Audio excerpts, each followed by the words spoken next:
विनम्र रहो, पोलाइट रहो हर एक चीज के लिए। जब भी आप किसी के साथ हैं व्यवहारिकता में, आप कहीं भी जाए, चाहे आप घर में रहे, चाहे आप अपनी पर्सनल लाइफ में रहे, चाहे अपनी प्रोफेशनल लाइफ में रहे, आपको हमेशा अपने आसपास वाले लोगों के साथ विनम्र रहना चाहिए। क्योंकि बड़ा आदमी कभी भी उसकी गाड़ी, बंगले या उसकी शान शौकत से बड़ा नहीं होता, बड़ा आदमी उसके व्यवहार से बड़ा होता है। और जिस व्यक्ति का व्यवहार अच्छा है, देखना कभी कभी मुझसे लोग पूछते भी हैं ना, तो इस बारे में मेरा एक सटीक आंसर होता है। इंसान बड़ा या छोटा उसके स्टेटस से नहीं होता, इंसान बड़ा या छोटा उसके व्यवहार से होता है। अगर आपके साथ कोई व्यक्ति बैठ जाए और वो अपने आप को बड़ा महसूस करने लग जाए तो वो आप बड़े हो। अगर आपके साथ कोई व्यक्ति बैठ जाए और वो अपने आप को बहुत छोटा महसूस कर रहा है तो आप एक नंबर के छोटे किस्म के इंसान। अगर आपके साथ कोई व्यक्ति बैठ जाए और वो बहुत लालची बन जाए तो आप एक नंबर के लालची व्यक्ति हो। अगर आपके साथ कोई बैठ जाए और वो बहुत डरने लग जाए तो आप एक नंबर के डरे हुए व्यक्ति हो। आपके साथ कोई बैठ जाए और उसमें बहादुरी आ जाए तो आप बहादुर हो। आपके आसपास के लोग वैसे ही होते हैं जैसे आप होते हैं। इसलिए कहा जाता है कि व्यवहार सबसे ज्यादा अच्छा है, क्योंकि आप व्यवहार में वही आचरण कर पाएंगे जो आप खुद हैं। आप लोगों के साथ वैसा ही ट्रीट करते हो जैसे आप हो।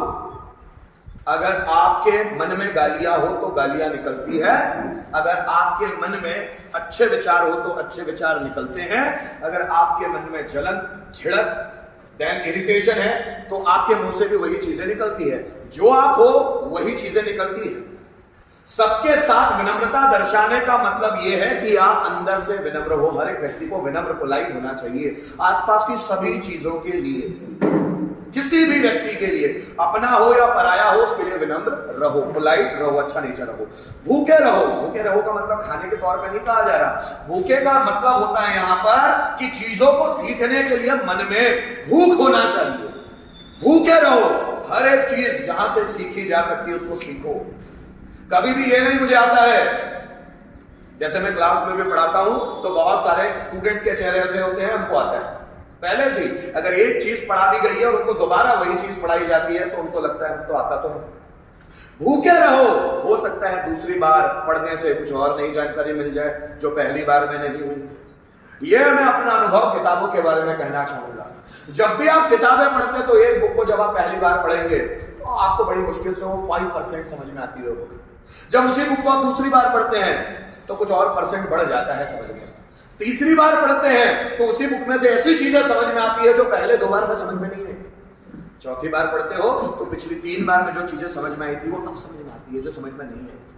जैसे जैसे आप किताब को बार बार पढ़ते चले जाते हो, आपके दिमाग में उसी बुक को पढ़ने के दौरान अलग अलग थॉट्स आने लग जाते हैं, क्योंकि आपकी समझ बढ़ने लग जाती है।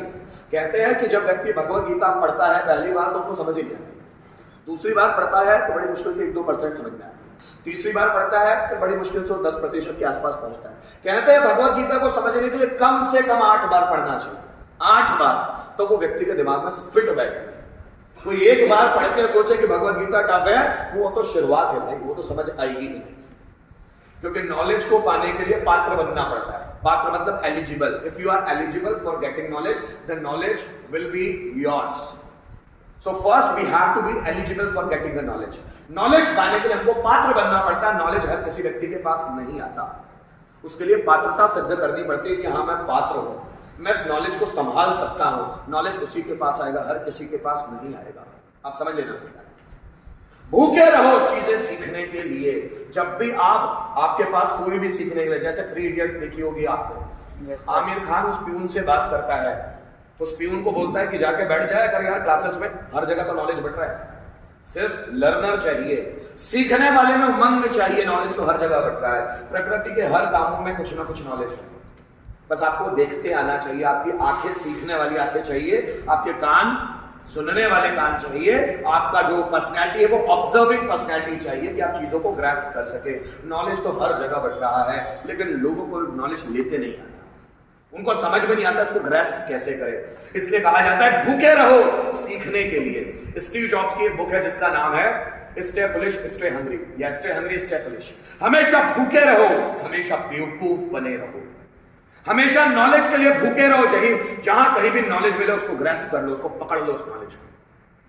देन हमेशा बेवकूफ बने रहो, लोगों की नजरों में ज्यादा स्मार्ट मत बनो, क्योंकि स्मार्ट लोगों को ज्यादा लोग पसंद नहीं करते, उनसे चिढ़ने लगते हैं, उनसे ज्यादा रखने लगते हैं। इसलिए बेवकूफ बनो, एड़ा बनकर पेड़ा खाओ, बेवकूफ बने रहो। ये स्टीव जॉब्स बोलते हैं उनकी बुक में, स्टे हंग्री स्टे फुलिश में। हमेशा बेवकूफ नजर आओ, लेकिन अंदर पूरी चालाकी भरी हो, अंदर पूरी होशियारी भरी हो, कि किसी से बेवकूफ नहीं बनोगे आप, लेकिन बाहर से बेवकूफ जैसे नजर आओ। ऐसे स्टीव जॉब्स बोलते हैं, मैं नहीं बोलता, आप समझ लो।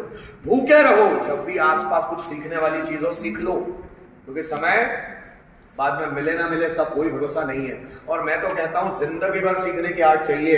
किसी एग्जाम को पास करने के लिए नहीं सीखना है, सीखना है जिंदगी को अच्छे से गुजारने के लिए।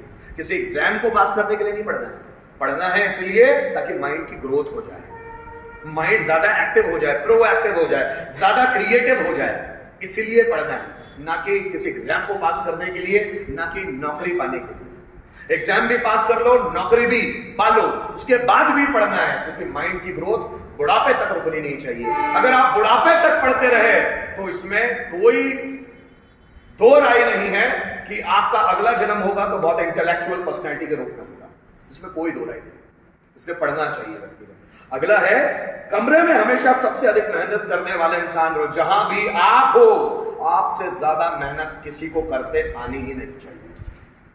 आप इतनी मेहनत करो, ओशो भी कहते हैं, कृष्ण भी कहते हैं कि आप अकेले भी रहो ना तो भी काम चोरी मत करो, ऐसी आदत बना लो कि आप अकेले में भी अपने साथ ईमानदार रहो। आप अकेले में भी उतनी ही मेहनत करो, चाहे 10 स्टूडेंट आते हो, चाहे 2 स्टूडेंट आते हो, चाहे 1000 स्टूडेंट आते हो, आपको उतनी ही मेहनत करनी है जितनी आप 1000 स्टूडेंट के सामने करते हो, 100 के सामने करते हो, 10 के सामने। तो 2 के साथ भी उतनी ही मेहनत करना है, उतना ही एफर्ट डालना है उनको सिखाने में। आप जरा समझना, ऐसा नहीं कि ज्यादा लोग हैं तो ज्यादा मेहनत करना है, कम लोग हैं तो आलसी बना दो ना। आप ईमानदार रहो अपने काम के प्रति, इतना जिस भी जगह आप हो, आपसे ज्यादा मेहनत करने वाला कोई चाहिए ही नहीं। ये अपने ब्लड में रख लो, इस चीज को ब्लड में अंदर भीतर घुसा दो कि आपसे ज्यादा मेहनत करने वाला पूरे सराउंड में कोई नहीं होना चाहिए। आपकी उपस्थिति से लोगों को थरथरी आ जाए। और ये कब होगा? जब आप काम ज्यादा करते हो, जब आप मेहनत ज्यादा करते हो। जिस भी व्यक्ति का कॉन्फिडेंस अगर हाई है तो ये समझ लेना कि वो मेहनत बहुत ज्यादा करता होगा, तभी उसका कॉन्फिडेंस हाई है। लेकिन जब आप अलग अलग एनवायरनमेंट में जाते हैं, वातावरण में जाते हैं, अलग अलग लोगों से मिलते हैं, तो आपका कॉन्फिडेंस हो जाता है लूज। इसलिए अलग अलग एनवायरनमेंट में जाने की आदत चाहिए। इसलिए मैंने वो चाणक्य का श्लोक सुनाया था आपको, कहा चेष्टा बको ध्यान विश्वान निद्रा तथैव च स्वल्पहारी गृह त्यागी विद्यार्थी न पंच लक्षण। गृह त्यागी, जिसको घर छोड़ के रहने की आदत नहीं है, एनवायरनमेंट बदलने की आदत नहीं है, वो ज्यादा प्रोग्रेस भी नहीं करते।